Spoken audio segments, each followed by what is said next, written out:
আসসালামু আলাইকুম। তো আশা করি নিশ্চয়ই সকলেই ভালো আছেন। আমি চাই আপনারা সবসময় ভালোর দলেই থাকুন। আরে মিয়া ঘুমান না কেন? তাড়াতাড়ি ঘুমায় যান, কারণ রাত্রে জাগতে হইব। আজ রাত 3টায় ব্রাজিলের ম্যাচ আছে, তাড়াতাড়ি ঘুমিয়ে যান।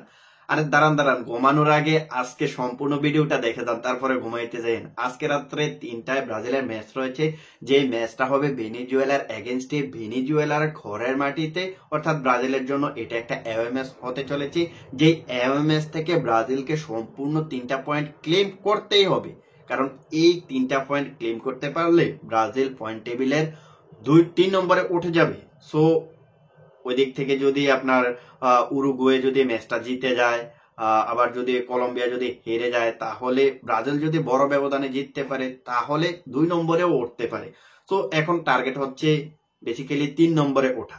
তো আজ রাত ব্রাজিল ভেনিজুয়েলার বিপক্ষে যে ম্যাচটা খেলবে, ওই ম্যাচটাতে ব্রাজিলের জন্য কি কি চ্যালেঞ্জ অপেক্ষা করতেছে এটা নিয়ে আলাদা একটা ভিডিওতে কথা বলেছিলাম। তো তারপরে আমরা আজকের এই ভিডিওতে দেখা ট্রাই করব যে বেসিক্যালি ভেনিজুয়েলা ব্রাজিলকে কোন জায়গাটাতে বিট করতে পারে, সেই বিষয়টা নিয়ে কথা বলবো। আর সেটাও বলার ট্রাই করব যে আজকে রাত্রের ম্যাচটা আপনারা কিভাবে দেখবেন। প্রথমত আপনাদের বলি যে আজকে রাত্রের ম্যাচটা আপনারা কিভাবে লাইভ দেখবেন। দেখুন, ল্যাটিন অঞ্চলের যতগুলো ম্যাচ রয়েছে এগুলা কিন্তু আপনাকে আনঅফিসিয়ালি অ্যাপস দিয়ে দেখতে হবে, কারণ ল্যাটিন অঞ্চলের ম্যাচগুলো কিন্তু এশিয়াতে অ্যাভেলেবেল না। সো সেই জন্য আপনাদেরকে live football TV, live football TV HD, live football TV HD stream, কোরা লাইভ, ইয়াল্লা শুট, এই টাইপের আনঅফিসিয়ালি অ্যাপস গুলো দিয়ে আপনারা ম্যাচটা দেখতে পারেন।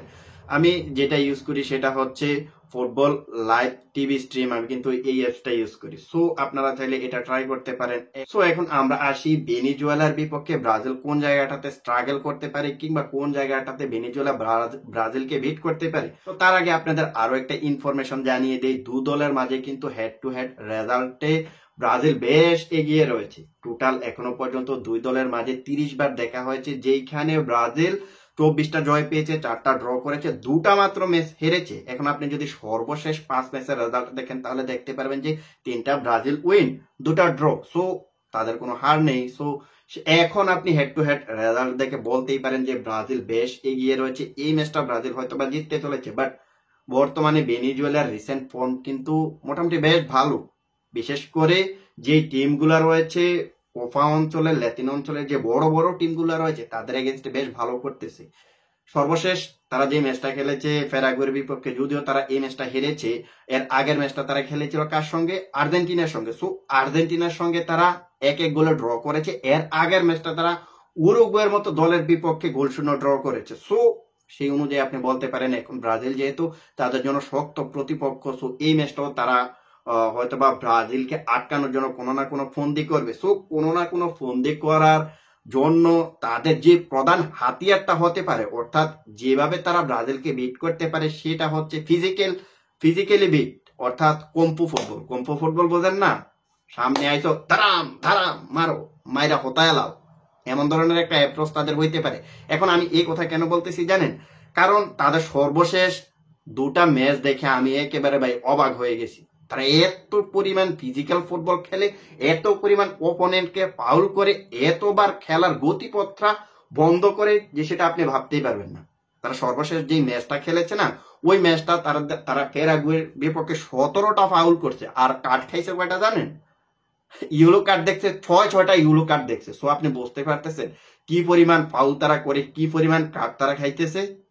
এর আগের ম্যাচটা যদি আপনি দেখেন, নিজেদের ঘরের মাঠে ছিল আর্জেন্টিনার এগেনস্টে, সেই ম্যাচটাতে তারা 20টা ফাউল করছে আর্জেন্টিনার এগেনস্টে। সো তারা যখন বড় দলের বিপক্ষে খেলে, কিংবা তাদের যখন অপোনেন্টের সঙ্গে তারা যখন টেকনিকে পারে না, তখন তাদের প্রধান হাতিয়ার হচ্ছে ফিজিক্যালি বিট করা। অর্থাৎ সামনে যাকে আসবা মাইরা দো, মাইরা হতায়লা, কাঠ খাইলে খাইছো, এমন ধরনের অ্যাপ্রোচ তাদের হয়। সো এই ম্যাচটাতেও আমরা দেখবো হয়তোবা ব্রাজিলের এগেনস্টে তারা ফিজিক্যাল ফুটবল খেলবে, অর্থাৎ ব্রাজিলের কাছে যদি তারা টেকনিকে না পারে তাহলে তারা ফাউল করে খেলবে। তো আপনি সর্বশেষ 2টা ম্যাচের যে স্টেজগুলো দেখাইলাম তাদের, সেই স্টেজ থেকে তো আপনি বুঝতেই পারতেছেন সর্বশেষ 2 ম্যাচে তারা টোটাল 37টা ফাউল করছে। 90-180 মিনিটের ফুটবলে তারা 37টা ফাউল করছে। তাদের জন্য 37 বার রেফারি বাঁশি বাজাইতে বাধ্য হয়েছে। সো অপোনেন্টও যদি এরকম খেলে, একটা ম্যাচ দেখার জন্য কি ওগুলাকে আপনি পারফেক্ট ফুটবল বলবেন?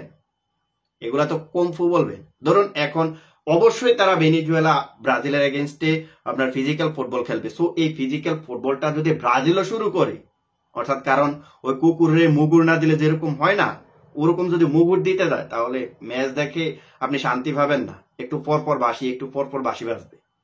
সো এখন কথা হচ্ছে ব্রাজিলের বর্তমান যে টিমটা রয়েছে তারা কিন্তু এত বেশি ফাউল করে না। আগে একটা সময় দেখতাম যে ব্রাজিল 2022 বিশ্বকাপের আগ থেকে 2022 বিশ্বকাপ পর্যন্ত তাদের টিমের মধ্যে আলাদা একটা স্পিরিট ছিল, টিম বন্ডিং ভালো ছিল। কেউ অপোনেন্টের কেউ একজন যদি এসে তাদের যে কোনো একজন প্লেয়ারকে ফাউল করতো কিংবা তার সাথে যদি অসৎ আচরণ করতো তাহলে সবাই মিলেই কিন্তু ওই প্লেয়ারটার এগেনস্টে দাঁড়ায় যেত। বাট এখন বর্তমানে ব্রাজিলের যে টিমটা রয়েছে ওই টিমের মধ্যে এমন ধরনের কোনো বন্ডিং আপাতত দেখতেছি না, খুব কম আছে, রেয়ার, জিনিসটা রেয়ার। সো এখন ব্রাজিলের ওই টিম স্পিরিটটা দরকার যে একজনকে যদি কেউ ফাউল করে সবাই এসে ওই প্লেয়ারটার এগেনস্টে দাঁড়াবে, এমন ধরনের অ্যাপ্রোচ ব্রাজিলের থাকতে হবে, তাহলে তাদের টিম বন্ডিং এর যে স্পিরিটটা সেটা আরো বেড়ে যাবে। তো এখন আমি সর্বশেষ যে কথাটা বলতে চাই সেটা হচ্ছে আজকে ভেনিজুয়েলার এগেনস্টে ব্রাজিলকে ওই ফিজিক্যাল ফুটবলের এগেনস্টে খেলতে হবে, তাদের মন মানসিকতায় ওই রকম থাকতে হবে যে হ্যাঁ অপোনেন্ট অর্থাৎ ভেনিজুয়েলা ফিজিক্যাল ফুটবল খেলবে, আমরা তাদের এগেনস্টে যা যা করার দরকার সেই জিনিসটাই আমরা করব, এমন ধরনের প্রতিশ্রুতিবদ্ধ হয়ে যদি সবাই খেলে তাহলে ভেনিজুয়েলার এগেনস্টে এই ফিজিক্যাল ফুটবলেও ব্রাজিল উতরে যাবে। সো এটা আমার একান্ত দৃঢ় বিশ্বাস। সো এই ব্যাপারে আপনাদের মতামত কি সেটা জানিয়ে দিতে পারেন। কুকুরের সাথে মুগুরের মতো ব্যবহার করা ঠিক কিনা সেটাও কিন্তু আপনারা বলে দিতে পারেন। যদিও আমার ল্যাঙ্গুয়েজটা একটু খারাপ হয়ে গেছে সেই জন্য আন্তরিকভাবে দুঃখিত। তো আপনারা কিন্তু কমেন্ট সেকশনে জানিয়ে দিতে পারেন। আর ফুটবল বিষয়ক এমন এমন ভিডিও পেতে চ্যানেলটা সাবস্ক্রাইব করে রাখতে পারেন। আর ফেসবুক থেকে দেখে থাকলে ফলো করে দিতে পারেন। আল্লাহ হাফেজ।